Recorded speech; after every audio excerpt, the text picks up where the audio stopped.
네, 사랑하는 식구 여러분 반갑습니다. 안녕하십니까? 네, 천일국 11년 전력 5월 4일 양력 2023년 6월 21일 우리 남양주 참사랑 가정교회 아침 훈독 정성 9일째를 시작하겠습니다. 하늘 부모님과 천지인 참부모님께 경배 올리겠습니다. 경배. 바로 가정맹세 결정하겠습니다. 가정맹세 1.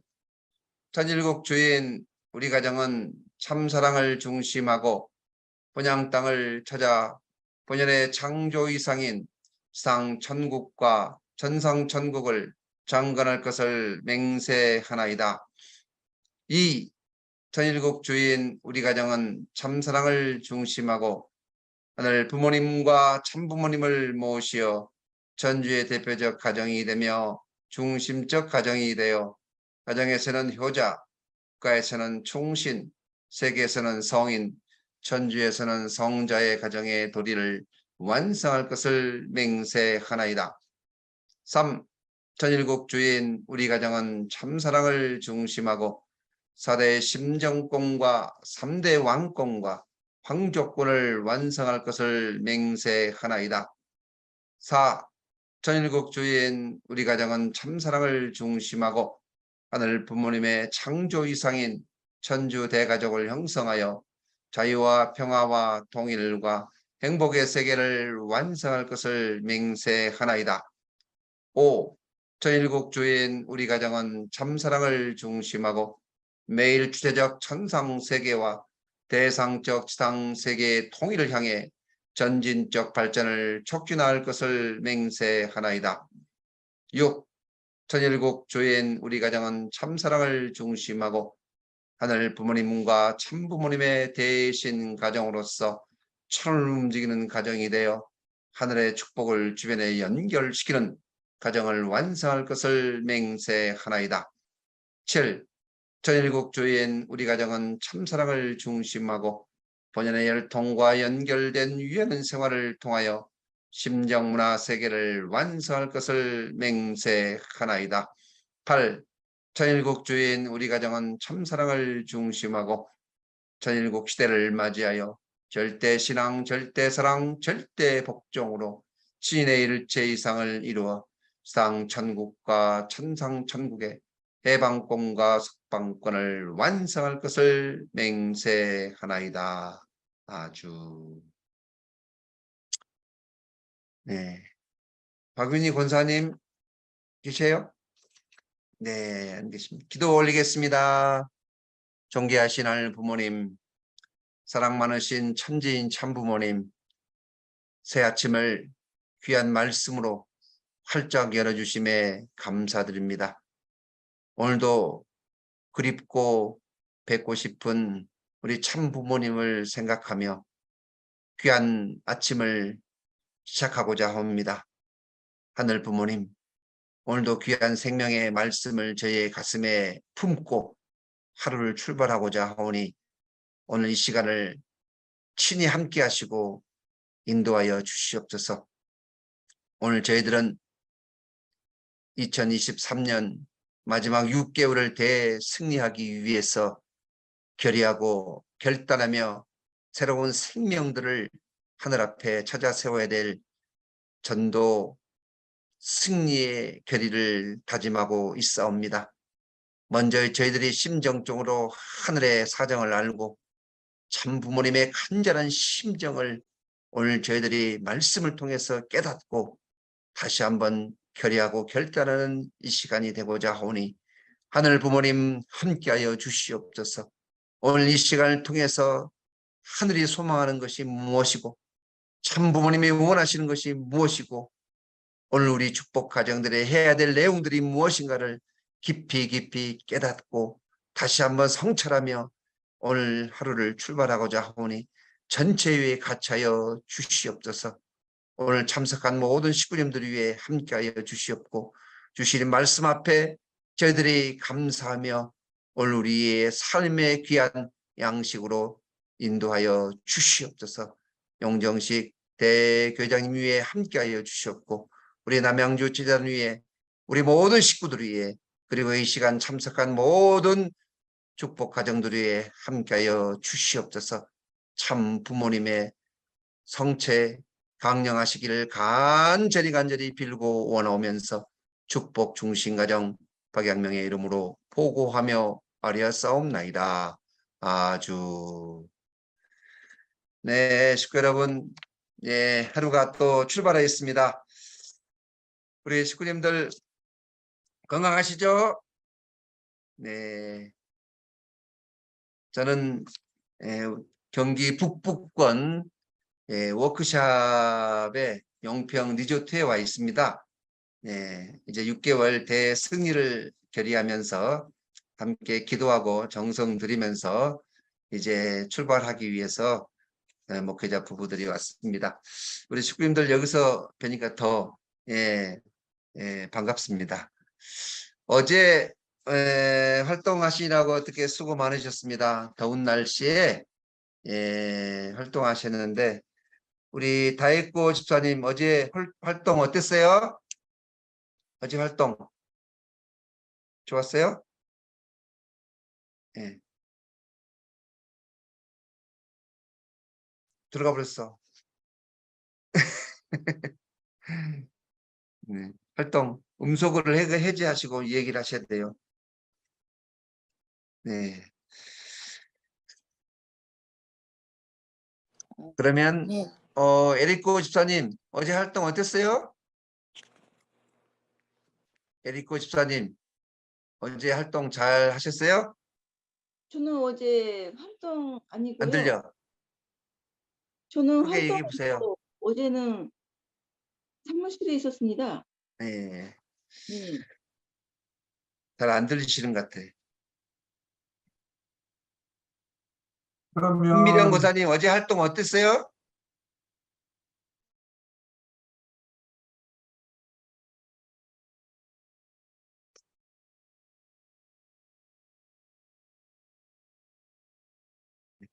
아직 많이 서두신 것 어제 같아요. 활동에 대해서 궁금해서 한번 질문했는데 대답하시는 분이 한 분도 안 계시네. 예. 어제 예, 어제 저요. 활동 네? 좋았습니다.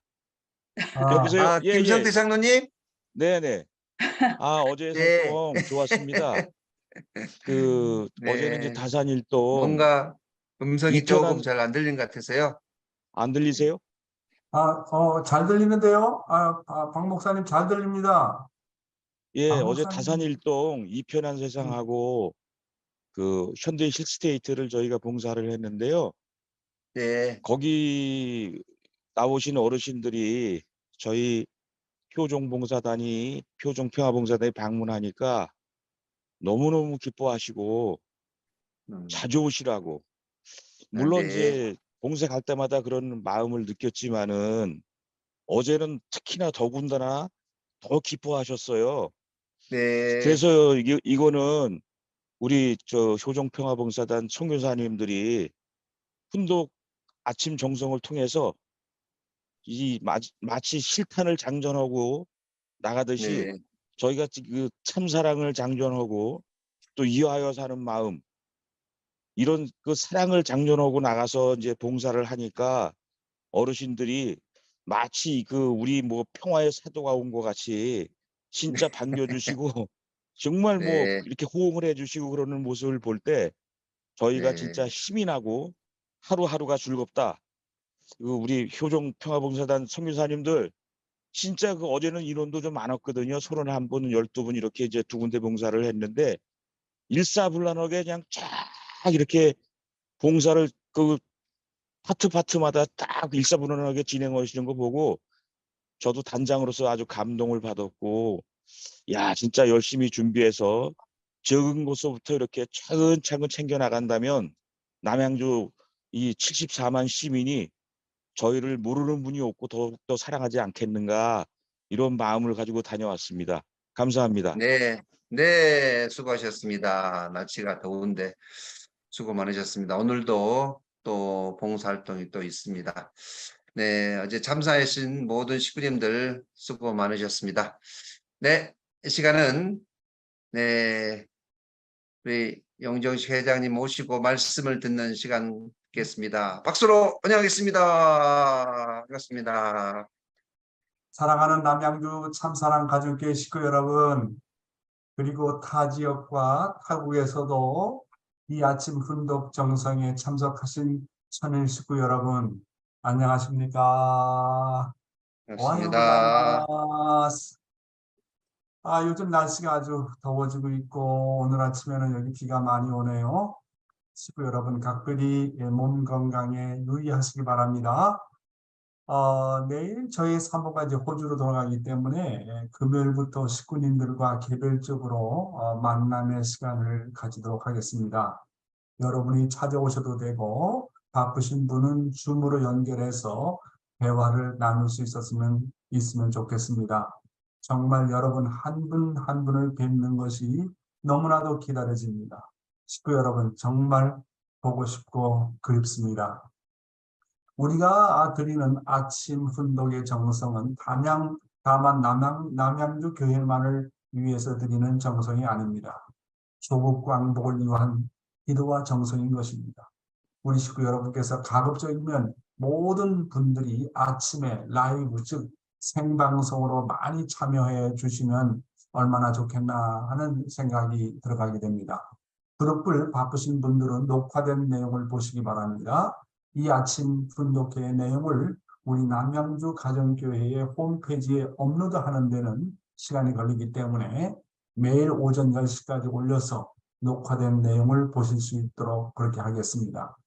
남양주 참사랑 가정교회 아침 분독회는 먼저 참어머님의 자서전을 읽고 다음은 천일국 시대의 신앙생활에 대한 내용을 가지고 진행하고 있습니다. 그러면 참어머님의 말씀을 분독하도록 하겠습니다.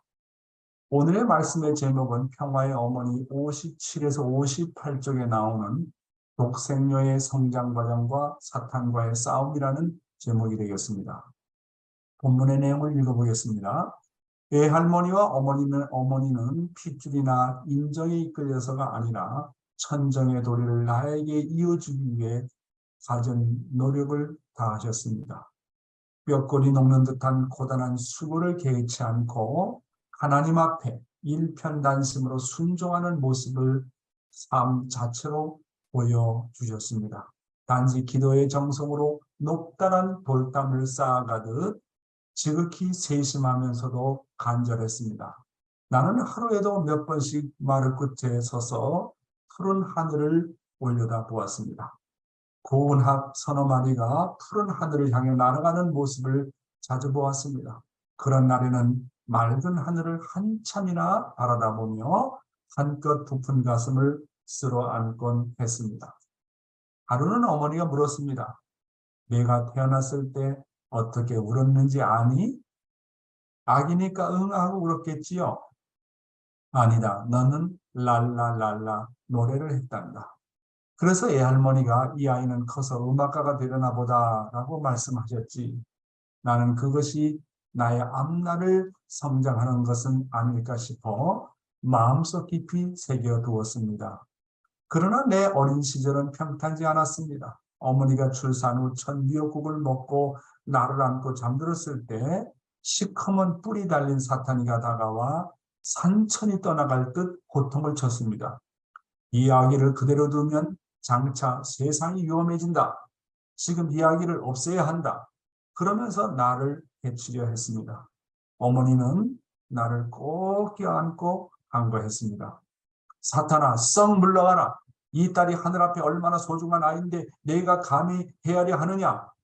꿈속 싸움은 격렬했습니다. 얼마나 크게 소리를 질렀는지 외할머니가 깜짝 놀라 어머니를 흔들어 깨웠습니다. 얘야, 내가 아기를 낳고 속이 많이 허한가 보구나. 어머니는 일어나 앉아 나를 가만히 들여다보며 생각에 잠겼습니다. 태어나자마자 사탄이가 해야 되는 이유가 무엇일까? 분명 세상을 구원하는 사람이 될 것이라 믿었습니다. 그래서 어머니는 굳게 결심했습니다. 이 아이는 정성을 다해서 키우지 않으면 안 되겠다. 앞으로 세속에 물들지 않게 주님을 위해 깨끗하고 아름답게 길러야겠다. 어머니는 한 달쯤 후에 또 꿈을 꾸었습니다. 이번에는 흰옷을 입은 천사가 하얀 구름을 타고 나타났습니다. 순애야, 그 아기 때문에 걱정했을 것입니다. 그러나 결코 걱정하지 마라. 아기는 주님의 딸이고 너는 유모와 같다. 성심을 다해서 양육하거라. 하지만 사탄은 쉽게 물러가지 않았습니다. 내가 6살이 되어 북한을 떠날 때까지 어머니의 꿈에 흉측한 몰골로 불쑥불쑥 나타나 나를 해치겠다고 온갖 위협을 다했습니다. 어머니는 나를 지키기 위해 꼬박 6년이나 싸웠습니다. 나는 어머니가 들려준 꿈 이야기를 듣고 몹시 궁금했습니다. 왜 사탄은 나를 해치려 그리 애를 쓰는 것일까? 또 왜 그리 오래 따라다닐까? 이 본문의 내용을 놓고 잠시 우리가 생각해 볼 것은 참 어머님의 그렇죠. 외할머니가 되시죠. 참 어머님의 외할머니이신 조원모 할머니와 참 어머님의 어머니이신 홍대모님은 어제도 말씀드렸지만 참 어머님을 인간적인 사랑과 신종으로 교육하지 않으셨다고 하는 것입니다. 참 어머님의 애할머니와 홍대모님의 신앙은 하늘 명령에 대해서 절대적으로 순종하는 삶을 사셨습니다. 그리고 하늘의 뜻을 따르고 참 어머님을 보호하고 양육하기 위해서 그 누구도 감히 상상할 수 없는 지극한 정성을 들이셨다고 하는 것입니다. 그분들은 참 어머님을 보호하고 양육할 때는 언제나 하늘 부모님의 입장을 대신하려고 부단히 애를 쓰셨다고 했습니다. 왜 그렇지 않겠습니까? 만약 참 부모님의 자녀 중에 한 분을 우리 가정에 모시고 산다면 얼마나 신경이 쓰이겠습니까? 아마 우리들도 참 부모님의 입장을 대신해서 참 자녀들을 모시기 위해서 부단히도 노력하고 긴장하며 정성을 들이지 않겠습니까? 어제도 말씀드렸지만 우리가 축복가정으로서 자라나는 우리 축복 2세와 3세들을 어떻게 교육할 것이냐 하는 것은 조원모 할머니와 홍대모님을 통해서 많은 교훈을 우리가 얻을 수 있는 것입니다. 자, 그러면 어떻게 해야 우리 자녀를 잘 양육할 수 있겠습니까? 그것은 우리가 하늘 부모님과 참 부모님을 대하는 그런 종적인 효정의 마음을 가지고 우리들 자녀들에 대해서도 똑같은 효정의 마음으로 우리 자녀들을 잘 모시고 섬겨야 한다는 것입니다. 다시 말해서 자녀들을 종적으로 대하라는 말입니다. 자녀들을 수하 사람으로 대하지 말고 하나님을 모시는 것처럼 부모에게 효를 하는 것처럼 종적으로 윗사람을 모시는 것처럼 하라는 말입니다. 예를 들어서 우리가 어린 효진님과 흥진님을 우리 가정에 모시고 산다면 그분들에게 반말할 수 있겠습니까? 비록 그분들이 어린 분들이라도 우리가 그분들을 정말 어렵게 대해야 되고 인간적으로 생각하지 말아야 되고 늘 효정의 언어, 존경어를 사용하지 않겠습니까? 부모가 자녀를 모시는 마음으로 존경어를 쓰고 정적으로 대하면 그 자녀는 반드시 그 부모에게 존경어를 쓰고 부모를 귀하게 대한다고 하는 것입니다. 자녀에게 반말을 쓴다는 것은 벌써 부모가 자녀를 행적으로 대한다는 말입니다. 내 수하 사람으로 대한다는 말입니다. 이 원칙은 다만 우리 자녀들뿐만 아니라 우리가 누구를 대할 때마다 신분과 나이와 종교와 국적과 인종에 관계없이 하나님의 아들과 딸로 대하면서 정말로 존중하고 존대어를 써야 된다는 것과 마찬가지입니다. 물론 이것은 쉽지 않은 일이겠죠. 자녀 교육에 성공한 사람들을 보면 부모가 한결같이 그의 자녀들에게 존경어를 사용했다는 간증을 많이 듣습니다. 세상 사람들 가운데도 자녀를 훌륭한 자녀로 양육한 가정을 보면 그 가정의 부모들은 그들의 자녀를 대할 때마다 그 자녀들에 대해서 한 사람 한 사람을 하나의 인격체로 대했다고 하는 것입니다. 그러면 원리를 아는 우리들은 어떻게 해야 되겠습니까? 뜻을 아는 우리들은 우리들의 자녀를 하나님의 성상과 형상을 닮은 하나님의 자녀로 대해야 된다는 결론이 나오지 않겠습니까? 하늘의 천사가 홍대모님에게 자주 나타나서 상기시키기를 이 아기는 주님의 딸이고 너는 유모와 같다. 그러니 성심을 다해서 양육하거라 라고 했습니다. 하늘의 천사는 참 어머님을 주님의 딸이라고 지칭했습니다. 여러분, 오늘 우리의 축복의 자녀는 어떤 가치를 지니고 있습니까? 우리 축복 1세들의 혈통의 기원은 타락한 혈통입니다. 그렇지만 우리 축복 자녀인 2세나 3세들은 사탄의 혈통과 관계가 없습니다. 하나님의 직계 혈통이라고 하는 사실입니다. 축복의 1세와 2세에 뭐가 다르냐? 혈통의 기원이 다릅니다. 그래서 우리 축복 자녀들은 축복을 받고 40일 성별도 필요 없고 3일 행사도 필요 없습니다. 왜? 하나님의 직계 혈통이기 때문에 그렇습니다.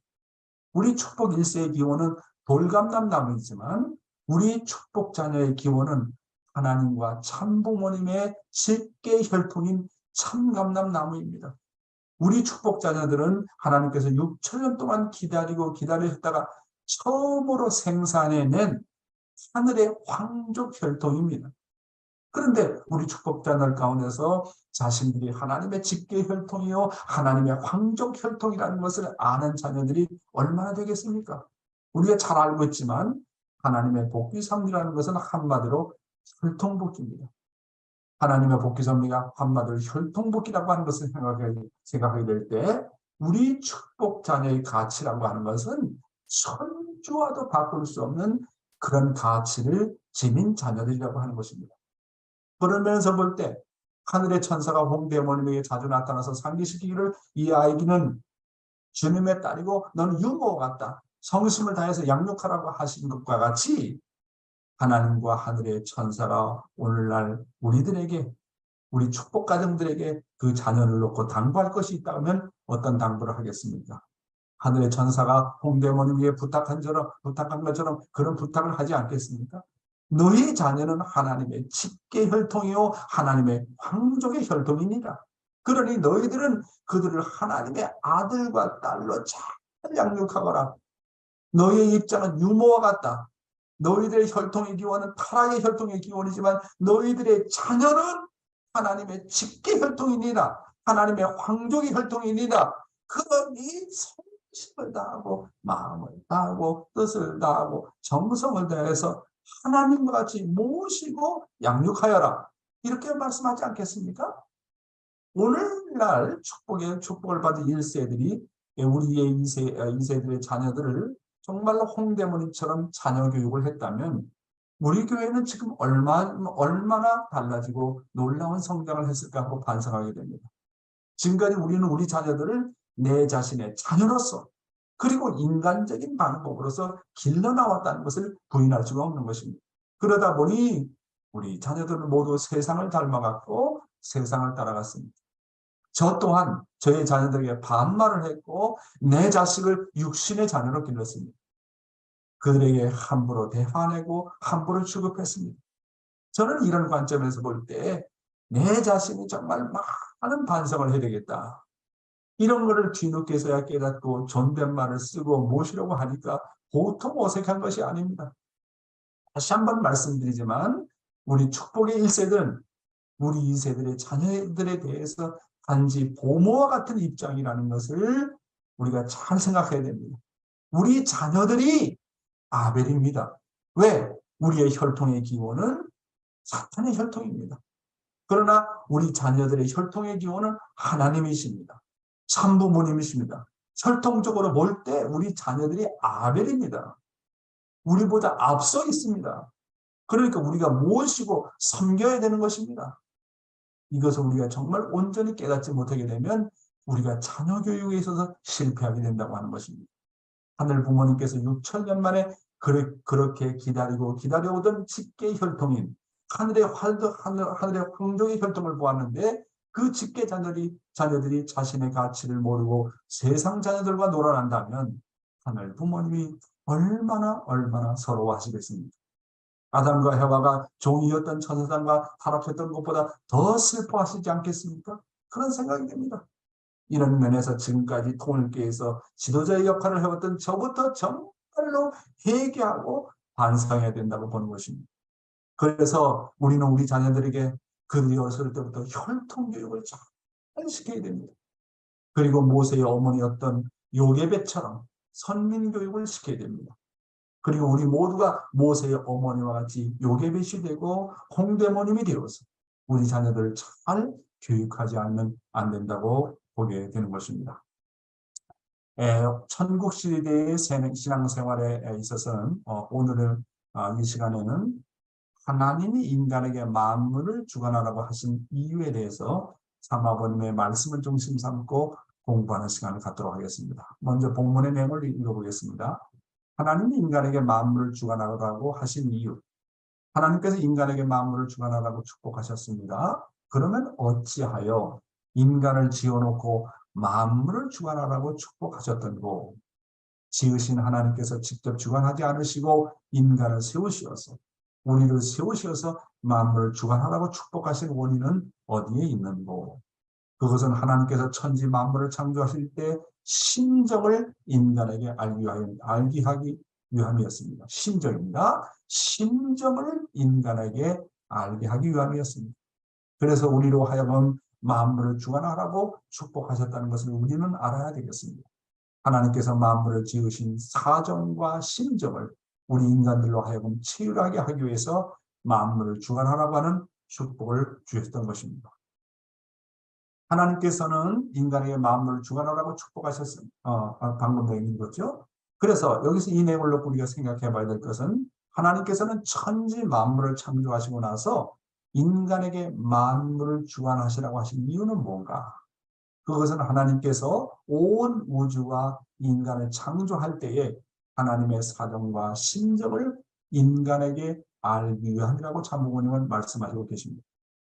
인간이 만물을 주관하기 위해서는 온전히 성장하는 과정을 통해서 만물을 대하며 하나님의 창조의 심정을 치유하지 않으면 안 된다는 말씀입니다. 그러므로 인간이 만물을 주관하기 위해서 성장해 나가는 과정은 곧 하나님의 심정을 상속받기 위한 노정이라는 것을 우리는 알게 되는 것입니다. 그런데 참부모님의 말씀을 보면 하나님의 심정이라는 것은, 심정상속이라는 것은 그냥 되어지는 것이 아니고 반드시 하나님의 창조 섭리에 동참하는 과정을 거쳐야 한다고 말씀하셨습니다. 그래서 참사랑의 특성 중에 하나가 바로 동참성입니다. 하나님의 섭리에 동참하지 않으면 만물의 주인이 될 수 없다고 하는 것입니다. 그리고 두 번째가 하늘의 창조 섭리에 동참하는 과정을 통해서 결국 참사랑을 상속받게 된다고 하는 것입니다. 이것이 바로 인간 책임 분담인 것입니다. 하나님의 창조 섭리에 동참해서 하나님의 심정을 상속받게 되면 다음 단계는 하나님과 같이 제2의 창조주의 자격이 부여되는 동의성을 갖게 됩니다. 다시 말하면 하나님과 같이 제2의 창조주의 자리에 같이 서게 된다고 하는 것입니다. 하나님과 인간의 위치가 같게 된다는 뜻입니다. 그러면 하나님과 같은 자리인 제2의 창조주 자리에 서서 무엇을 하자고 하는 것입니까? 그것은 하나님과 더불어 영원히 동락하자고 하는 것입니다. 그것이 바로 참사랑의 특성 중에 하나인 동거성인 것입니다. 그래서 참부모님의 말씀에 따르면 참사랑의 특성에는 4가지가 있는데 첫째가 동참성, 두 번째가 상속성, 세 번째가 동의성, 그리고 마지막이 동거성이라고 하는 4대 특성이 있다고 말씀하셨습니다. 정말 이건 놀라운 말씀입니다. 인간이 만물을 주관하려면 누구나가 반드시 이 참사랑의 4대 특성의 과정을 거쳐야 비로소 제2의 창조주의 자리에 서게 되고 하나님과 더불어 영원히 동거동락하는 자리에 나가게 되고 만물을 주관하는 주인공의 자리에 서게 되는 것입니다. 여기서 참부모님 말씀 가운데 중요한 것은 만물에 대한 주관은 그냥 외적인 주관을 얘기하는 것이 아니라 심정적인 주관을 의미한다고 말씀하셨습니다. 그런데 우리가 일반적으로 주관한다고 하면 어떤 힘이나 법을 가지고 다스리는 것처럼 들리기 때문에 세상 사람들은 별로 기분 좋아하지 않습니다. 그런데 원리가 말하는 심정적인 주관이라는 것은 바로 사랑의 주관을 말하는 것입니다. 심정이라는 말의 뜻을 여러분의 지난 8일간 설명했듯이 심정이라는 것은 뭐라고 그랬습니까? 주지 않을래야 주지 않을 수 없고 희생하지 않을래 희생하지 않을 수밖에 없고 위하지 않을래 위하지 않을 수밖에 없는 그런 정말 견딜 수 없는 사랑의 충동을 얘기한다고 말씀드렸습니다. 그런 의미에서 바라볼 때 만물의 주관이라는 것은 곧 심정적 주관이라는 말은 대상을 위하고 희생하고 아낌없이 위하고 기쁨을 주는 것을 의미하는 것입니다. 자, 그러면 구체적으로 어떻게 만물을 주관할 것인가? 참부모님께서 몸은 온 천주의 만물을 대표하고 우리의 마음은 하나님의 사랑과 심정을 대표한다고 말씀하셨습니다. 그래서 몸을 심정적으로 그리고 기쁨으로 주관해 나가는 과정은 곧 만물을 주관해 나가는 훈련의 과정이라는 것입니다. 따라서 만물의 주관은 곧 몸의 주관을 통해서 되어지는 것입니다. 그러면 구체적으로 어떻게 만물을 대표하는 우리의 몸을 잘 주관해 나갈 수 있을까요? 아버님의 말씀을 참 연구를 제가 많이 해보려고 노력을 했습니다. 어떻게 하면 만물을 대표하는 우리 몸을 잘 주관해 나갈 것이겠습니까? 물론 강제로 주관할 수도 있습니다. 몸을 주관하려면 우선 우리의 마음을 주체로 세워야 됩니다. 여기서 중요한 것은 우리 마음이 주체이고 몸이 그 대상이라고 하는 것입니다. 우리의 마음은 언제나 하늘을 대신하고 있기 때문에 마음을 주체로 세워야 됩니다. 인간의 타락은 주체와 대상의 개념이 거꾸로 된 것입니다. 대상이 되어야 될 몸이 주체가 되고 주체가 되어야 될 마음이 대상이 된 것입니다. 인간이 만물을 주관하려면 만물과 같이 그 심정의 레벨이 똑같은 위치라면 만물을 주관할 수 없습니다. 만물보다 나으려면 내적인 면에서 만물보다는 심정의 레벨이 더 높아야 됩니다. 우리의 심정의 레벨이 만물보다 높지 않으면 절대로 만물의 주인이 될 수 없습니다. 만물보다 못한 자리에서 만물을 주관하면 만물이 참소하는 조건이 벌어진다고 참모님께서는 말씀하셨습니다. 그러면 어떻게 우리의 심정의 레벨, 심정의 도수를 만물보다 더 높이느냐 하는 것입니다. 그것은 하나님의 창조성을 닮아야 된다고 말씀하셨는데 하나님의 창조성을 닮으려면 오직 한 가지입니다. 그것은 하나님께서 수고하시고 희생하신 하나님의 심정을 상속받는 길밖에는 없습니다. 하나님의 심정을 상속받아 만물에게 진정으로 하나님의 심정을 진정으로 상속받아야만 만물에게 진정으로 심정의 주인공이 될 수 있는 것입니다. 그래서 하나님은 아담과 해와에게 선악과를 따먹지 말라고 경고했습니다. 만물을 대표하는 자신 육신을 잘 주관하라는 말입니다.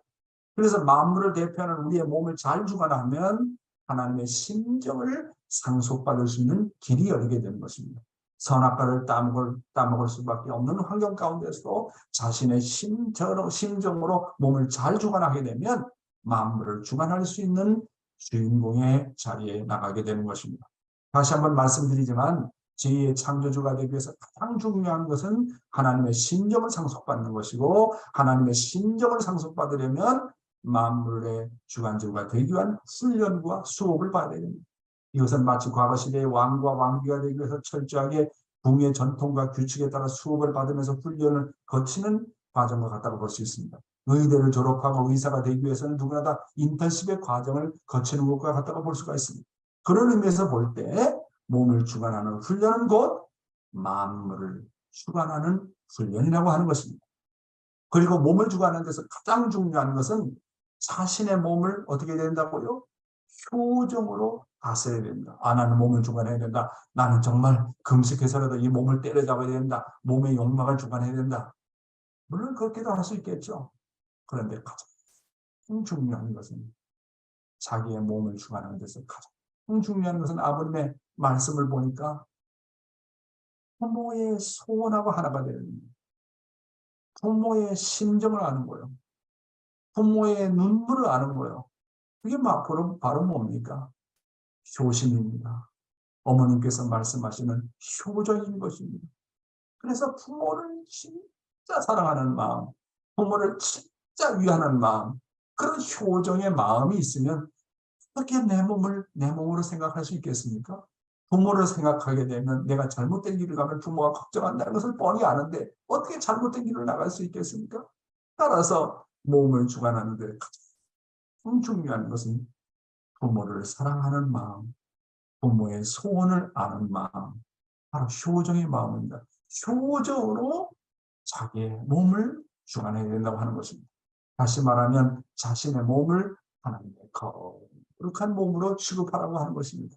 우리의 마음이 하늘 부모님을 향한 소원과 사정과 심정으로 꽉 찬 효정을 가지고 있다면 인간은 절대로 부모를 떠날 수 없습니다. 절대로 타락할 수 없다는 것입니다.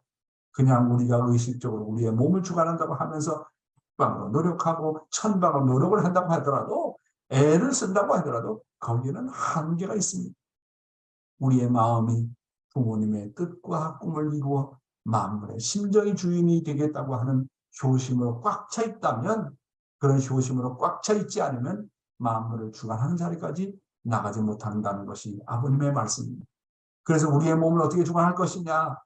하늘을 사랑하고 하늘 앞에 효하는 효정으로 주관해 나간다는 결론이 되는 것입니다. 자, 다음 내용 읽어보겠습니다. 그런데 아담과 해와는 자신들의 주인이 하나님이심을 알고 하나님의 말씀에 의지하여 지키려고 하는 것을 지키고 만물에 대한 자기들의 의식이 높아가는 정도에 따라 하나님께서 만물을 지으실 때 느끼시는 미의 감정과 사랑의 감정과 만물을 붙들고 기뻐하시는 심정을 체휼하여 만물을 사랑하고 만물 앞에 하나님의 대신적인 입장에서 기뻐해 했음을 불구하고 그들은 하나님의 창조 심정을 그들은 하나님의 창조의 심정을 체휼하려는 입장을 떠나 난데없는 사탄의 유혹, 즉 천사장의 유혹으로 말미암아 느껴서는 안 될 심정을 느끼고 허락하지 않는 곳에 발을 들어놓아 타락을 저질렀다는 것을 우리는 알아야 되겠습니다. 사랑하는 식구 여러분, 무엇보다도 중요한 것은 뭡니까? 아담과 해와가 만물의 주관주가 되기 위해서는 하나님의 심정을 상속받아야 된다 그랬죠? 그런데 하나님의 뜻을 상속받으려면 무엇이 제일 중요하다고 생각합니까? 제일 먼저는 하나님의 뜻과 소원과 사정과 심정을 알아야 됩니다. 하나님의 뜻과 소원과 사정과 심정을 확실하게 알지 않으면 하나님의 심정을 채우라는 단계까지 나갈 수 없다고 하는 것입니다. 그리고 하나님의 심정을 채우라는 자리까지 나가지 않으면 만물을 주관할 수 있는 주인공이 될 수 없다는 참부모님의 말씀입니다. 그래서 신앙은 치유입니다. 신앙은 머리로만 이해하는 관념적인 것이 아닙니다. 사랑하는 식구 여러분, 하늘 부모를 모시는 것이 관념입니까? 하늘 부모님의 심정을 느끼는 것이 관념입니까? 하나님이 관념입니까? 여러분의 심정이 관념입니까? 여러분의 부부가 관념입니까? 여러분의 자식이 관념입니까? 실제입니다. 실제. 마음으로 느끼고 몸으로 체험해야 됩니다. 그래서 신앙이라는 걸 하는 것은 체험으로서만이 깨달아진다고 하는 거예요. 경험으로서만이 체득이 된다고 하는 사실입니다. 우리가 신앙생활에서 지치는 것은 우리의 신앙이 관념에 멈추기 때문입니다. 의식에 멈추기 때문입니다. 습관에 멈추기 때문입니다. 그리고 기존에 우리가 해왔던 전통에 멈추기 때문입니다. 그래서 유대 민족이 예수를 기존 형식의 율법의 업무에서 예수를 알아보지 못하고 죽였습니다. 다시 말하면 심정 단계까지 못 갔다는 거예요. 의식이 존재하고 형식이 존재하고 관념이 존재하는 목적은 결국 심정 단계까지 가다는 거예요. 심정 단계까지 가게 되면 어떻습니까, 여러분? 채울의 단계까지 가게 되는 것입니다. 하나님을 심정적으로 채우라는 단계까지 못 가다 보니까 모두 위선하는 신앙을 하지 않습니까? 따라서 신앙은 심정적으로 채우라는 단계까지 못 나가면 모두가 외식하는 신앙으로 멈춰지게 되는 거예요. 하나님을 모시는 시대가 되었다고 하는 것은 하나님이 더 이상 관념이 아니라 심정으로 그리고 체울로 느끼면서 섬기라는 것입니다. 그래서 우리가 하나님의 심정을 상속받고 체울하기 위해서는 하나님의 창조 섭리에 진짜 동참하고 경험하여 봐야 됩니다. 참부모님께서 우리에게 신종적 메시아 사명을 하라고 하는 것은 그동안 참부모님이 이룩 하신 모든 승리권을 몸소 채우라고 상속받으라고 하는 것입니다. 그런 의미에서 생각이 될 때 하나님과 참부모님의 심정을 상속받으려면 반드시 참부모님께서 섭리하시는 내용에 동참해야 한다고 하는 것입니다. 그래서 우리가 동참했다고 하는 지극히 적은 조건을 인해서 만물의 주인공 자리에 서게 되는 것입니다. 하나님의 섭리에 동참하고 참부모님의 섭리에 동참함으로써 하나님이 인간과 만물을 창조하실 때, 그리고 인간을 위한 복귀선을 위해서 하나님이 얼마나 투입했고 얼마나 수고하시고 얼마나 희생하셨는지를 알게 되는 것입니다. 자식이 부모의 심정을 상속받아야 부모와 정이 들고 하나가 되지 않겠습니까? 그러면 그런 부모의 수고와 희생과 피와 땀과 눈물을 알기 위해서 자식으로서 가장 중요한 것이 뭘까요? 그것이 바로 효정입니다. 효정이 이에 무엇이 있겠습니까? 다만 책임감, 사명감을 가지고는 하나님의 심정을 상속받을 수가 없어요. 하나님의 심정을 상속받는 데서 지름길이 바로 뭐냐 하면 부모를 그 누구보다도 사랑하는 효정입니다. 참어머니께서 효정을 강조하시는 이유가 바로 여기에 있다고 봅니다. 다시 한번 정리해 보겠습니다. 제3축복, 만물주관이라는 거, 만물주관은 곧 심정주관이라고 말씀드렸습니다. 다시 말씀드리면 만물을 주관하는 말은 만물에 대해서 심정의 주인공이 되라고 하는 것입니다. 그러면 여러분은 만물에 대해서 심정의 주인공이 되었습니까? 우리는 다만 만물에 대해서만 심정의 주인공이 되는 것이 아니라 우리는 모든 면에 있어서 심정의 주인공이 되게 됩니다.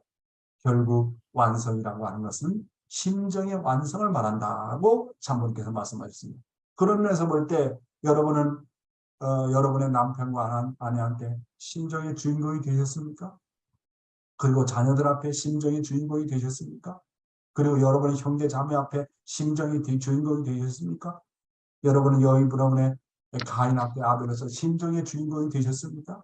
심정의 주인공은요, 효정의 주인공을 말한다고 말씀드릴 수 있겠습니다.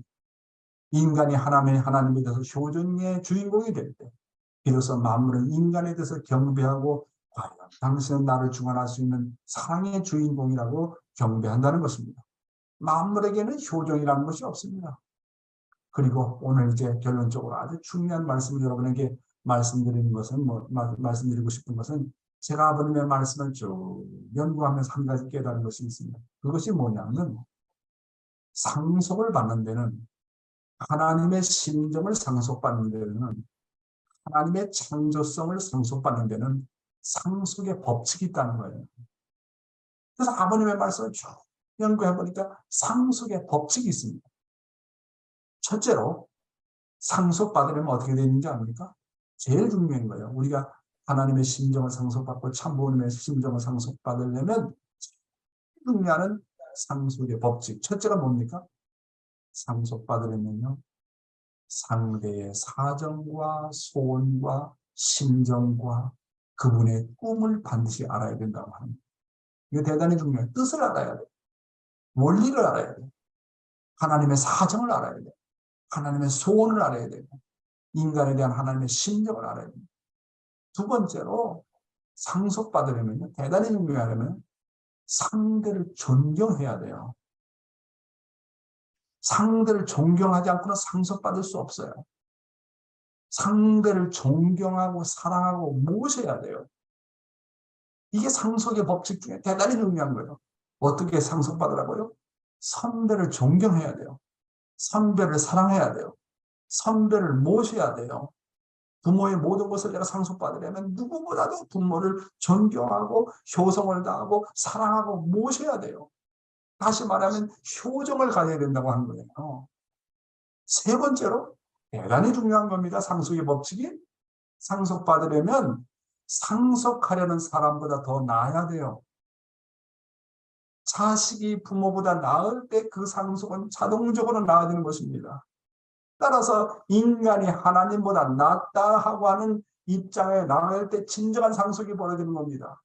언제 상속이 벌어지느냐? 축복 과정으로서 우리가 참부모보다 나으면 상속이 벌어지는 겁니다. 내 자식이 나보다 나으면 상속이 벌어지는 거예요. 축복의 2세가 축복의 1세보다 나은 상속이 벌어지는 거예요. 축복의 2세가 1세보다 못하는 상속이 벌어지지 않는 거예요. 참부모의 자녀가 참부모보다 못하는 상속이 안 벌어지는 것입니다. 모든 축복 가정들이 참부모보다 나은 자리에 나가면 상속이 벌어지고 발전이 되고 성장하고 부활되는 겁니다. 이런 상속의 법칙을 놓고 볼 때 우리 교회는 소망이 있습니까? 여러분 가정은 소망이 있습니까? 여러분의 자녀가 부모보다 하늘을 향해서 눈물 흘립니까? 여러분의 자녀가 정말 여러분보다 뜻을 위해서 더 몸부림칩니까? 이거 못했다. 그럼 끝나는 거예요. 상속이 안 되어지는 거예요. 언제 상속이 되어지느냐? 상대가 나보다 나을 때, 자식이 부모보다 나을 때, 자녀가 부모보다 나을 때, 축복 2세가 1세보다 나을 때.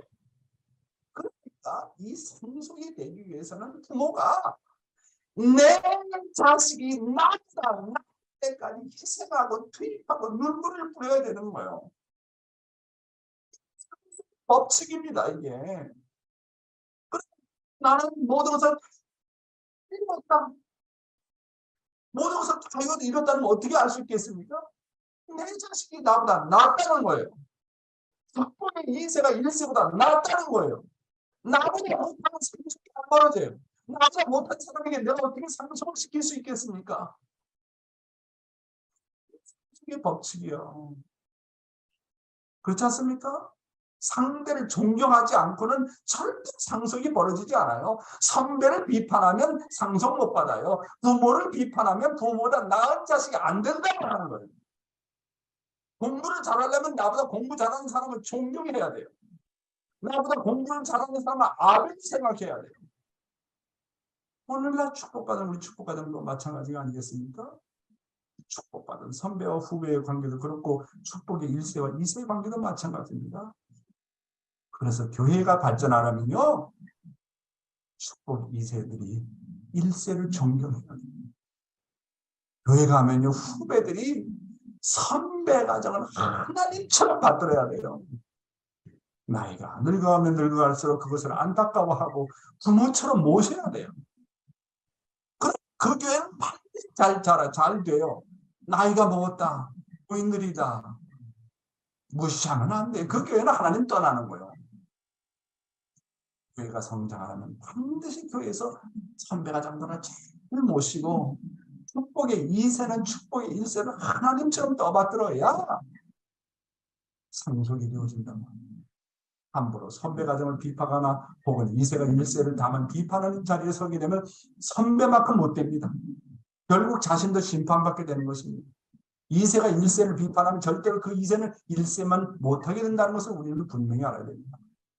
사랑하는 식구 여러분, 상속의 법칙은요, 반드시 존경과 사랑이 앞서야 된다는 거, 그리고 내가 부모보다 나아야 된다는 거, 내가 스승보다 나아야 된다는 거, 하나님이 바라볼 때 아담과 해와가 하나님보다 나아야 된다는 거, 우리 축복가정들이 참부모보다 나아야 된다는 거, 상속의 법칙입니다.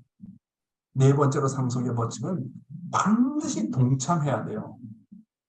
부모와 같이 동참해서 같이 피와 땀과 눈물을 흘려야 돼요. 동참하지 않으면 부모가 뭘 하는지, 얼마나 수고했는지, 얼마나 희생했는지 알 도리가 없다는 거예요. 상속의 법칙. 그래서 저는 어디에 가나 정말 2세들을 위해서 투입합니다. 2세가 나보다 나아야지. 2세가 나보다 나을 때까지. 선생은 저렇게 학생들이 자기 자신보다 나을 때까지. 부모는 자식이 부모보다 나을 때까지. 그래서 피와 땀과 눈물을 흘리는 거 아니겠습니까? 하나님의 위대한 속성이 뭐냐면 상대가 나보다 낫기를 바라는 거예요.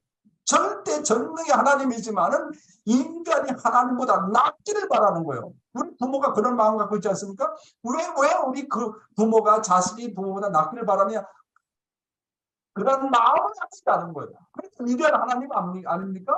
절대 전능의 하나님이 우주를 창조하신 그런 대우주의 하나님이 그런 사랑의 속성을 가지고 있다는 거예요. 인간이 하나님보다 낫기를 바란다는 거예요. 그러니까 우리 부모는 내 자식이 나보다 낫기를 바란다는 거예요. 이 상속이 없어. 그런 상속을 받아가지고 만물의 주인공이 되나니라. 직접 하나님의 창조의 섭리 가락한 이후로 하나님의 재창조의 섭리에 동참해야 된다고 하는 것입니다. 동참하지 않으면요, 주인의 심정을 치유를 할 길이 없어요. 그러니까 최소한 신종적 메시아 사명만으로 해라. 그 신종적 메시아 사명의 섭리에 동참하게 되면 내가 어떤 사람인지 안다. 내가 얼마나 세계를 사랑했고 내가 얼마나 인류를 사랑했고 그것을 여러분들이 상속받게 된다. 최소한 신종적 메시아 사명만큼이나 해라고 하는 것은 그런 동참의 조건을 통해 가지고 하나님의 심정을 상속받으라고 하는 것입니다. 그래서 여러분은 어떤 일이 있더라도 하나님의 섭리와 참부모님께서 운행해 나가시는 섭리에 반드시 동참하시길 바랍니다. 이제 어머님께서 마지막으로 바라는 소원은 뭡니까? 조국 돌복입니다. 나라의 복입니다. 대한민국을 하나님의 천일국으로 만들어 드리는 일입니다. 그러려면 어떻게 되세요? 참부모보다 더 열정을 갖고 참부모보다 더 피와 땀과 눈물을 흘리고 참부모보다 뜻을 놓고 더 안타까워하는 자리에 나가게 될 때만이 이게 성사가 된다는 거 아니겠습니까? 사랑하는 친구 여러분, 상속의 법칙 위대합니다. 존경해야 됩니다. 부모의 소원을 알아야 됩니다. 부모보다 나아야 됩니다. 부모가 하는 일에 동참해야 됩니다. 그렇게 될 때 만물에 대해서는 주인공이 되고 하나님 앞에서는 효자, 효녀가 된다고 하는 거 잊지 마시기 바랍니다. 감사합니다. 네, 오늘도 귀한 말씀 감사드립니다. 네, 하나님의 심정을 상속받으려면은 상대의 사정과 심정과 소원을 알아야 되고 또 존경해야 되고 사랑해야 되고 모셔야 되고 또 상속받으려면 상속받는 그 사람보다 더 나아야 된다 하는 말씀, 그리고 반드시 동참해야 된다는 이 법칙의 귀한 말씀의 결론으로 오늘도 우리에게 귀한 말씀을 주셨습니다. 우리 감사의 박수 올리겠습니다. 고맙습니다. 은혜로운 귀한 말씀이었습니다. 네, 우리 식구님들 말씀을 들으시고 우리의 마음속에 울림에 그러한 말씀이 있으시면 한 말씀이라도 해주시면 감사하겠습니다. 이런 우리 식구님들의 이 말씀을 들으시고 또 나는 이런 느낌이었다. 정말 한 말씀 해주시면 더 은혜가 풍성할 거라고 생각이 됩니다. 한 두 분만 할까요? 네, 어떤 느낌이셨습니까? 얼굴이 다 가려져 가지고 누가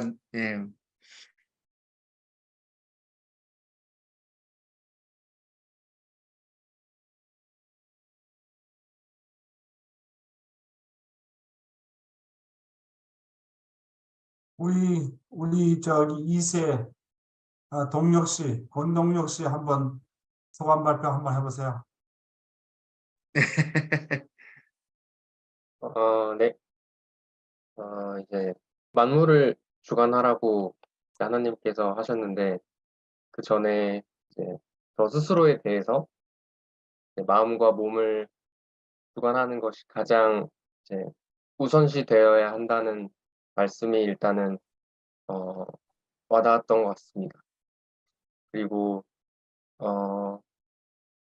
이제 심정에 대해서 이제 상속하려는 사람보다 하나님보다 더 나아야 한다는 말씀이 되게 또 기억에 남아서 하나님보다 그리고 참 부모님의 어떤 그 사랑보다 더 큰 사랑을 할 줄 알고 더 깊은 심정을 가진 사람이 되어야겠다는 생각을 했고 그렇게 되면 하나님이나 참 부모님도 이제 더 기뻐하시겠다라는 생각을 했습니다. 아이요, 네, 잘하셨습니다. 맞습니다.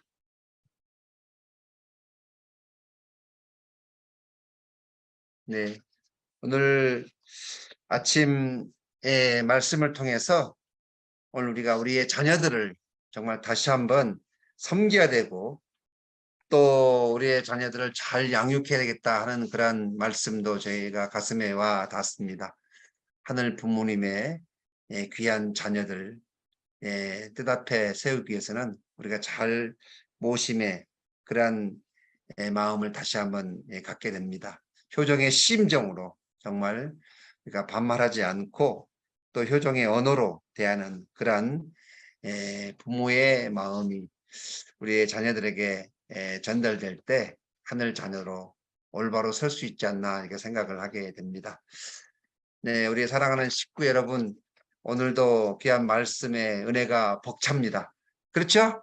예, 너무나도 감동이고 또 이렇게 귀한 말씀을 우리만 듣기가 너무나도 아깝고 네, 그렇지 않습니까? 그래서 우리 오늘 딱 화면에 보시고 들어오지 않는 식구님들 계시면 꼭 전화하셔서 이렇게 귀한 말씀을 함께 아침에 우리가 은혜 나눴으면 좋겠다 하고 이렇게 좀 전달하셔서 많은 분들이 더 동참했으면 좋겠다 생각이 듭니다.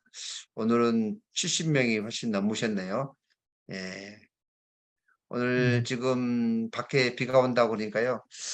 오늘 또 오중에 조심하시고 또 항상 5, 6월에 감기 걸리면 안 되잖아요. 그래서 감기 조심하시고 오늘 하루도 은혜로운 하루가 됐으면 좋겠습니다. 오늘도 오후 2시에 다산 아이파크에서 또 봉사활동이 또 있습니다. 그래서 우리 식구님들 봉사활동 많은 참여를 부탁을 드리겠습니다.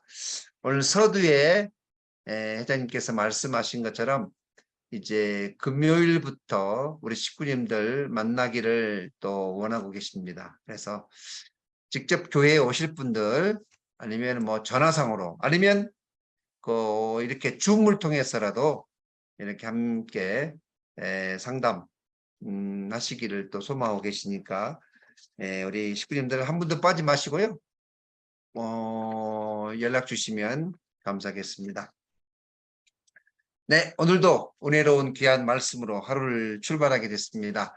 우리가 마음속에 우러나오는 그런 심정을 담아서 오늘 각자 기도하면서 마치도록 하겠습니다. 우리 식구님들 각자 기도하겠습니다. 감사하신 하늘 부모님, 전지인 참부모님, 오늘 우리의 자녀를 하늘의 귀한 자녀로 양육하고 또 잘 섬기면서 하늘의 귀한 자녀로 세워야 되겠사옵니다. 하늘 부모님, 귀한 말씀을 다시 한번 가슴에 새기게 됩니다. 하늘의 심정을 상속받기 위해서는 정말 부모의 그 사정을, 부모의 그 사랑을 알지 않고서 어떻게 저희들이 이루어낼 수 있겠사옵니까? 하늘 부모님, 오늘 우리가 섭리의 동참자가 되고 하늘의 그 뜻을 이루어 나가는 아들, 딸들이 되기 위해서는 반드시 하늘의 심정을 상속받아야 되겠사옵니다. 오늘 이 귀한 말씀을 다시 한번 가슴속 깊이 새기면서 오늘 우리의 삶에 실천하는, 체험하는 우리들의 모습이 되어야 되겠사오니 하늘 부모님 함께하여 주시옵소서. 간절히 빌고 원합니다. 우리 남양주재단의 모든 식구님들 그리고 오늘 죽음에 참여하는 모든 형제자매들 위해 크신 은혜와 사랑으로 함께하여 주시옵소서. 축복 중심가정 박양명의 이름으로 보고하며 아뢰사옵나이다. 아주. 네, 오늘 식구님들 아주 수고 많으셨습니다. 오늘 하루도 은혜롭고 또 귀한 하루 되시기를 바라겠습니다. 감사합니다. 안녕히 계십시오. 여러분 건강하세요. 비가 많이 오니까 조심하세요. 감사합니다. 편옥기 씨 감사하고 나시목 씨 감사하고 우리 박종대 권사님, 김동기 권사님, 장로님 감사합니다. 이금도 성공석 권사님 감사합니다. 보라마 감사합니다. 문화식 우리 장로님 한민영 권사님, 문명인 권사님 감사해요. 최 교수님 감사합니다. 미호코 에리코상 모두 감사하고 사랑합니다. 우리 박종대 네. 장로님 오늘 좋은 하루 되십시오. 감사합니다. 수고 많으셨습니다.